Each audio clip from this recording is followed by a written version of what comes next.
Les vraies voix Sud Radio, le grand débat du jour. L'Europe respire mais garde un goût amer. Hier soir, Donald Trump et Ursula von der Leyen ont conclu in extremis un accord commercial entre les États-Unis et l'Union européenne. L'enjeu, éviter une flambée des tensions douanières dès le 1er août. À la clé, une taxe de 15% sur les exportations européennes vers le marché américain, bien moins que les 30% initialement brandis par Washington.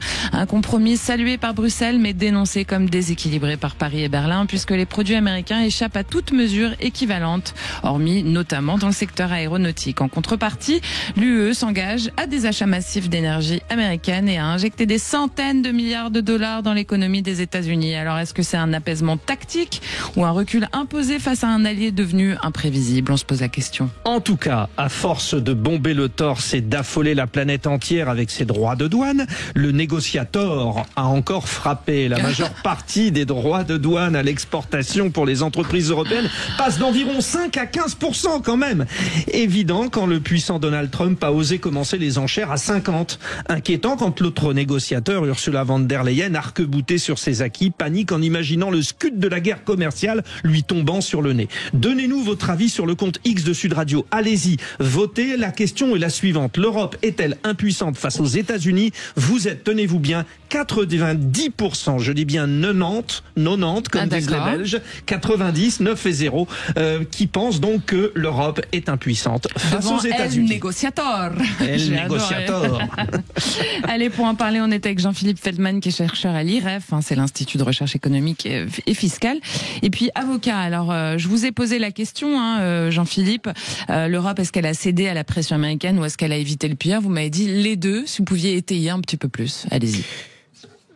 Elle a cédé à la pression américaine, c'est une évidence, puisque Donald Trump a mis beaucoup de pression, et c'est sa méthode, on la connaît. Elle a évité le pire parce qu'elle a évité effectivement la guerre commerciale, qui aurait été la plus mauvaise des solutions. Je voudrais apporter deux précisions par rapport notamment à ce que vous avez dit tout à l'heure. Aucun accord n'a été signé. Il faudra la validation des 27. Oui, mais déjà, même l'accord, on ne sait pas ce qu'il y a véritablement dedans. On connaît les grandes lignes, on connaît ce qui est le plus important pour nous, c'est-à-dire les 15%. Mais sur les détails, on ne connaît rien. Vous avez un certain nombre d'engagements, mais il n'y a pas d'accord signé. J'ajoute, point complémentaire, qu'on ne sait pas ce qu'il va advenir de cet accord, car cet accord a été signé du côté américain sur la base d'une réglementation que Donald Trump a utilisé de manière, semble-t-il, assez libre, comme c'est souvent le cas, et il se trouve que cette réglementation se trouve devant la Cour suprême. Si tel est le cas, il n'y a plus d'accord du tout, même s'il n'y a pas d'accord signé actuellement. Et puis la question que je me pose, et qu'on ne se pose pas, et qu'on devrait pourtant se poser, c'est qui a gagné ? C'est un petit peu la question qu'on posait à nos auditeurs, indirectement. Pour l'instant, tout le monde dit... Ou qui a perdu, on peut se demander aussi ça. Voilà. Mais le vainqueur serait Donald Trump, a priori, quand même. C'est du storytelling, ça. Peut-être que c'est Donald Trump, et je vais vous dire très franchement, de manière familière, mais je m'en fiche totalement. C'est pas le problème. Parce que peut-être que Donald Trump a gagné parce qu'on connaît sa personnalité, il va être très content de mettre des droits de douane dans tous les sens. Mais cette victoire, si victoire il y a de Donald Trump, est stupide. On le sait depuis le XVIIIe siècle. C'est-à-dire que mettre des droits protecteurs, c'est absurde. Et en revanche, je ne sais pas qui a gagné, mais je sais qui a perdu. Et qui est-ce qui a perdu? Alors qui? C'est le consommateur américain. Ah, bah oui, parce qu'il va acheter plus cher les produits, tout bêtement. Alors qui est aussi électeur et qui peut-être peut se retourner contre Trump. Donc c'est pas sûr qu'il ait gagné. Voilà. C'est QFD.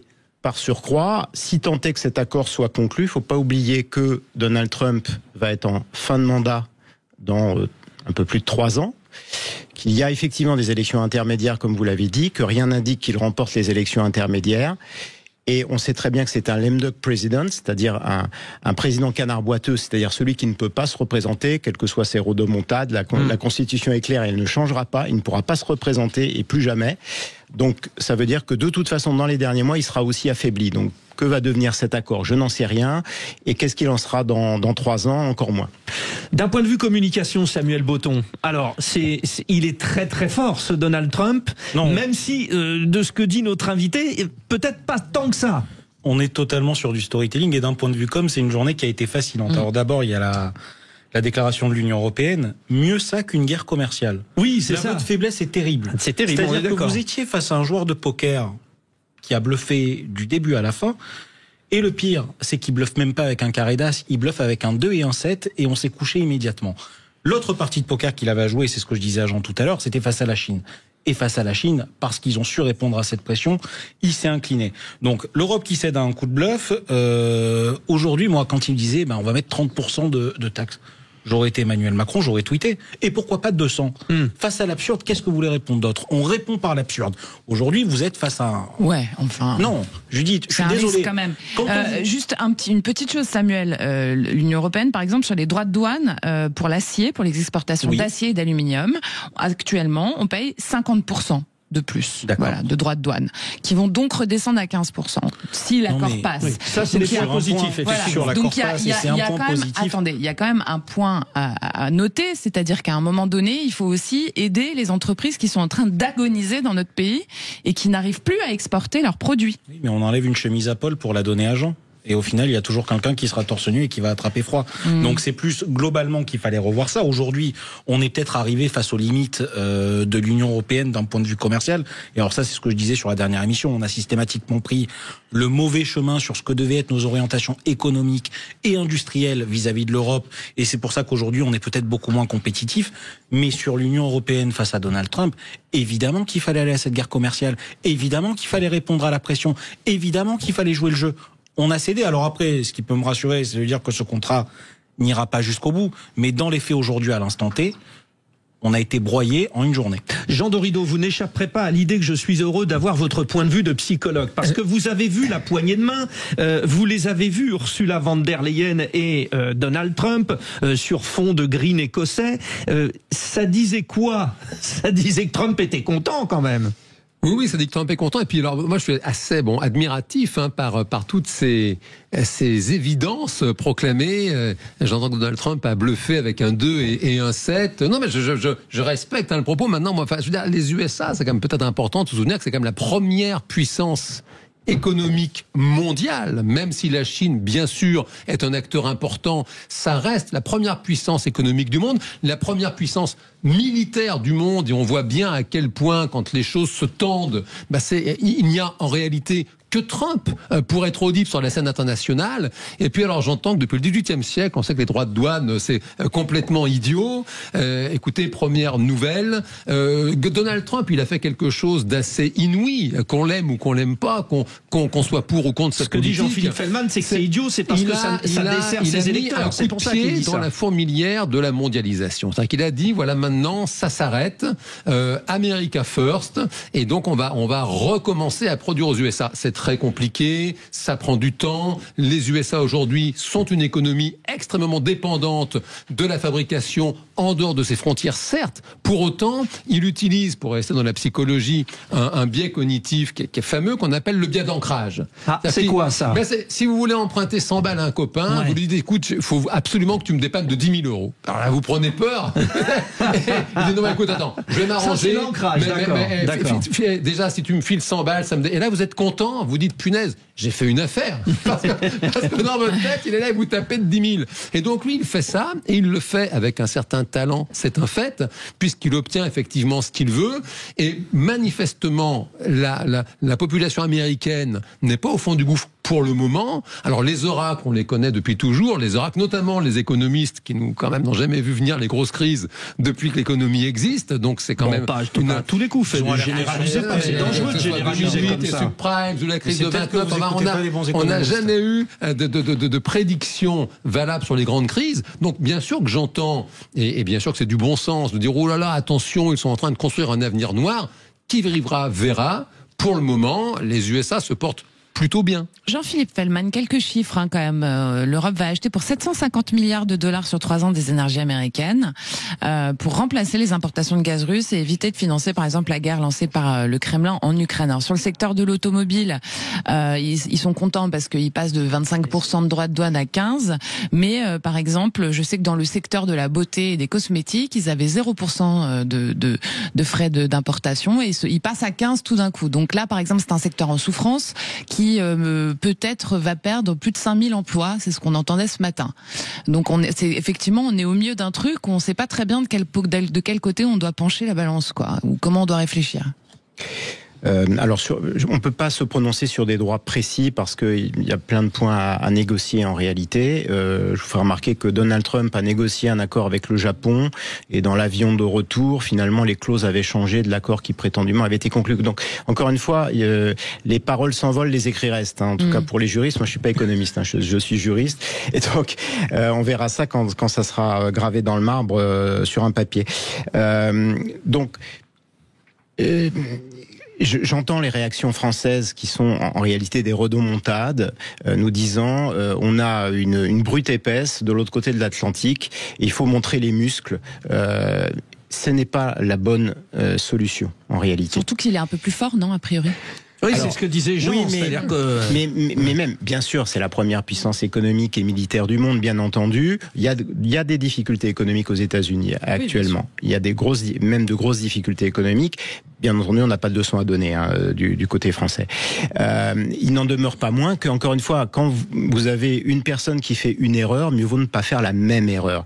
Et encore une fois, peut-être que le fait de dire il n'y aura pas de guerre commerciale, donc c'est une bonne chose, c'est un aveu de faiblesse, tout ce qu'on veut.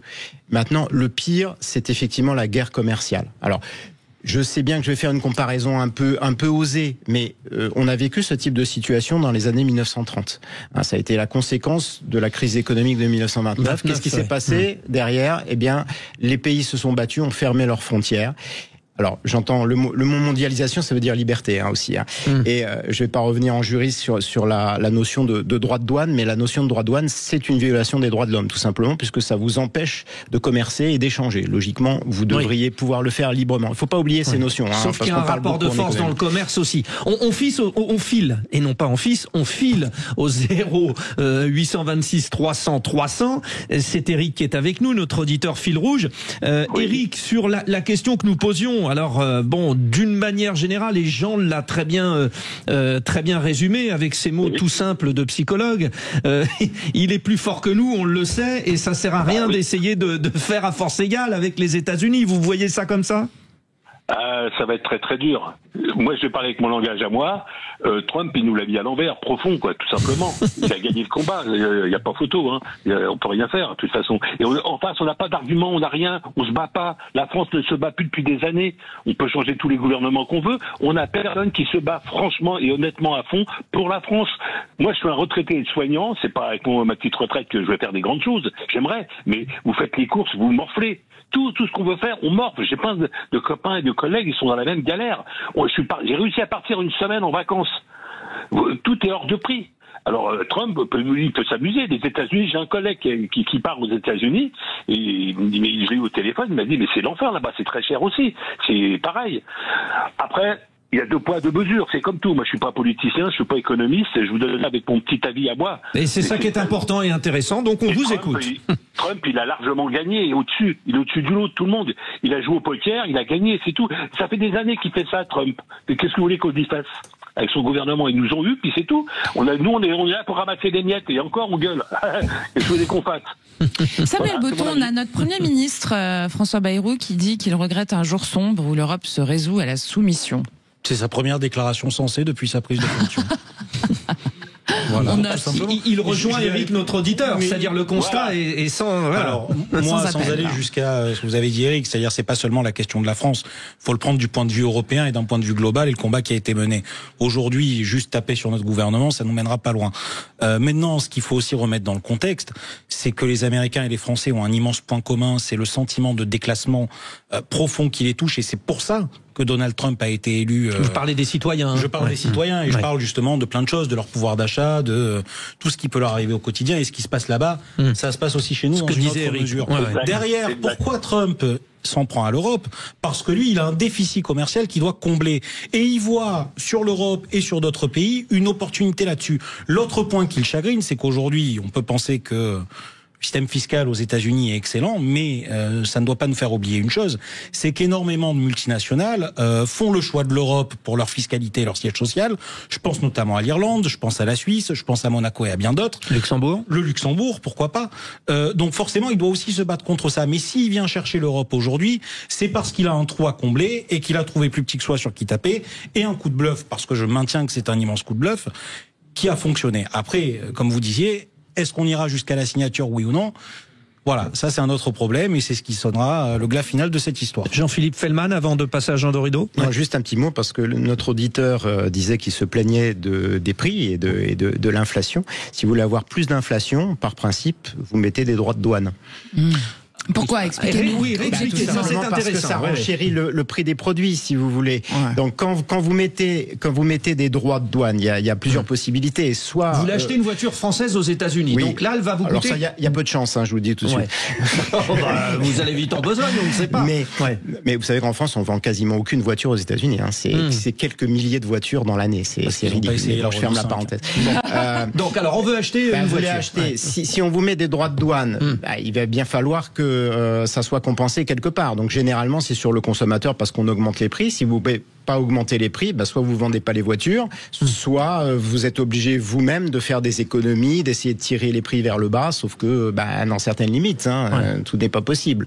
Donc je dis, en définitive, c'est quand même le consommateur qui souffre, parce que soit il paye les produits plus chers, soit il est obligé d'avoir d'autres stratégies quand il est possible d'acheter d'autres produits à qualité équivalente. Dans certains cas, ce n'est pas possible. Dans d'autres cas, c'est possible. Jean Dorido. Oui, non, il faut quand même rappeler, le consommateur souffre. Les droits de douane, si vous voulez, c'est une façon de protéger l'industrie intérieure. Donc bien sûr que je vous rejoins, la liberté, la libre circulation des biens et des personnes, avec cette espèce de fantasme selon lequel, quand les personnes font du commerce, elles vivent en paix dans la prospérité. Ça, hélas, ça n'est pas le cas. On a libéré le marché européen avec les accords de Schengen et les accords précédemment de Maastricht. Ça fait quand même plus de 30 ans. Et à l'époque, les pro-Europe nous promettaient une prospérité sensationnelle. Vraiment, tout le monde allait s'enrichir. Ça allait être top. Moralité, l'Europe est devenue le terrain de jeu des capitalistes, mais les plus mercantiles et vraiment les plus orientés. Et tout le monde n'a pas les mêmes règles de jeu non plus. Et ça fait de la casse. La mondialisation, ce sont les riches des pays pauvres qui s'enrichissent aux dépens des pauvres des pays riches. C'est ça, la mondialisation. Et donc, on a vu de la casse sociale. Il y a des accords, là. Du dumping social, effectivement, avec des pays comme l'Irlande, qui ne mettent pas, justement, de droit. Et donc, évidemment, bien sûr, le consommateur français, si on prend la France, il est content d'acheter des baskets qui sont fabriquées par des enfants de 8 ans. Mais nous, ça fait plus de 100 ans qu'on a interdit le travail des enfants en France. Donc, c'est pour ça que nos baskets, elles coûtent plus cher. C'est pas parce qu'on est des profiteurs. Oui, mais c'est aussi parce que les salaires, ils comptent double en France. Oui, parce qu'on paye, justement, de la sécurité sociale pour que les pauvres gens aient accès à la santé. On paye des impôts aussi. On paye des impôts, justement, pour que les plus défavorisés, ma foi, puissent vivre le moins misérable possible. Et donc, Trump, je ne veux pas, évidemment, le défendre. Simplement, mécaniquement, j'y suis un peu contraint dans cet échange. Il a décidé de protéger le marché. Et sur les produits cosmétiques, bon, alors je ne vais pas pleurer pour Madame Bettencourt. Elle est ultra milliardaire. Non, mais par contre, vous pouvez pleurer pour les dames qui s'achètent du maquillage. Mais aux USA, voilà. Mais écoutez, ou les hommes. Les hommes se maquillent ou d'ailleurs les entreprises qui pourront plus exporter normalement, parce qu'il y a aussi des petites boîtes dans le cosmétique, Jean Dorido. Il n'y a pas que des grands groupes du CAC 40. On n'est pas à l'abri que la qualité française, ma foi, fasse la différence, et que même en coûtant plus cher, on est quand même associé au luxe dans le monde entier. On continue à vendre malgré les droits de douane. Jean-Philippe Fellman, on vous laisse le mot de la fin. Oui, simplement pour dire que jamais le monde n'a été aussi libre avec aussi peu de droits de douane depuis l'après-deuxième guerre mondiale. Jamais en proportion il y a eu aussi peu de pauvres dans le monde, et jamais il y a eu autant de liberté. Donc je ne pense pas que le fait de remettre des droits de douane, ça soit la bonne solution. Une petite vision positive pour terminer ce débat. Vous êtes un peu libéral. Et c'est bien parce qu'on a contrebalancé avec nos vraies voix. Voilà. Merci, c'était un plaisir, messieurs. C'était un superbe débat. Merci beaucoup Jean-Philippe Fellman. Je rappelle que vous êtes chercheur à l'Institut de recherche économique et fiscale et avocat. Merci d'être venu partager avec nous aujourd'hui. Et puis vous, les auditeurs, les auditrices, vous restez avec nous, comme notre auditeur Eric d'ailleurs, puisque dans un instant, il est top, Eric, là. on va jouer. Il va relever le défi, The Blind Test, concocté par Frédéric Brandel. Je ne dis que cela. Alors, Alors, tout de suite. Sud Radio, c'est vous qui donnez le ton. Je vous remercie d'abord de permettre à des tas de gens de s'exprimer et de leur laisser surtout le temps de développer leur discours. Sud Radio, parlons vrai.